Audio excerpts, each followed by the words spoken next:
আজকে আমরা কথা বলবো বাংলাদেশের সেরা একাদশ নিয়ে।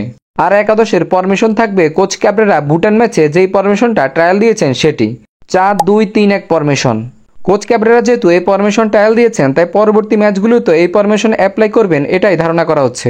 পারমিশন সিলেকশনে যেহেতু কোচের সিদ্ধান্তই চূড়ান্ত, তাই অন্য অনেক ভালো ভালো পারমিশন থাকলেও আজকে আমরা এই পারমিশনে বাংলাদেশের সেরা একাদশ দেখব।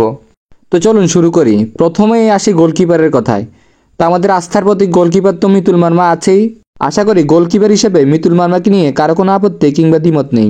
এরপর আসা যাক সেন্টার ব্যাক দুজনের কাছে।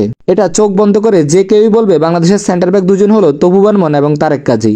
এদের দুজনকে নিয়ে তো কারো কোনো প্রশ্ন নেই, বরং এরা দুজনের একজন যদি না থাকে তখন ডিফেন্স লাইন খালি খালি মনে হয়।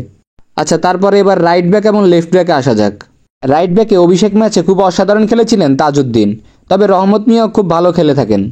লেফট ব্যাকে বাংলাদেশের আস্থার জায়গায় বর্তমানে ইসা পয়সাল, তবে সাদও মোটামুটি ভালো করছেন। আচ্ছা, এবার আসা যাক ডিফেন্সিভ মিডফিল্ডার দুজনের কাছে। একজন তো অবশ্যই থাকবেন হামজা চৌধুরী, যিনি পুরো মাঠকে কন্ট্রোল করবেন, পুরো মিডফিল্ডকে নিজের দায়িত্ব নেবেন। আরেকজন থাকবেন আমাদের ক্যাপ্টেন জামাল ভুঁইয়া, তবে কিউবা মিচেল যদি চলে আসে কিছুদিন এই পজিশনে তাকে সময় দিতে হবে। শুরুর একাদশ কিংবা সেকেন্ড হাফে তাকে অবশ্যই খেলাতে হবে। এবার আসা যাক attacking midfielder, left wing, right wing এবং স্ট্রাইকারে। মূল অ্যাটাকিং মিডফিল্ডারে তো অবশ্যই খেলবেন আমাদের সামিদ সোম, যেটা তার বলার কোনো প্রশ্নই আসে না। লেফট উইঙ্গে অবশ্যই থাকবে আমাদের স্টার বয় ফাহমিদুল ইসলাম।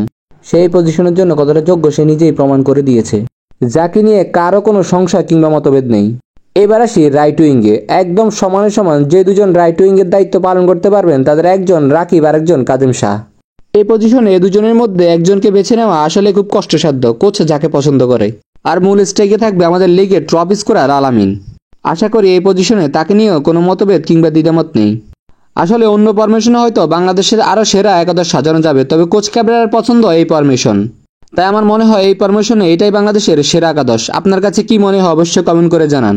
কোনো পজিশনে কাউকে চেঞ্জ করে আপনি যদি বেটার অপশন বের করতে পারেন তাহলে সেটা অবশ্যই কমেন্ট করে জানান। আর এই পারমিশনের এই একাদশটা আপনার কাছে কেমন লেগেছে অবশ্যই কমেন্ট করে জানাবেন। সাথে এটাও কমেন্ট করে জানাতে পারেন এই দলটা সর্বোচ্চ কোন দলের সাথে জেতার ক্ষমতা রাখে। আর আপনার পছন্দের পারমিশন কোনটা এবং একাদশ কোনটা আমাকে কমেন্ট করে জানিয়ে দিন, তাহলে পরবর্তীতে আপনার পছন্দের পারমিশনে সেরা একাদশ নিয়ে আসবো।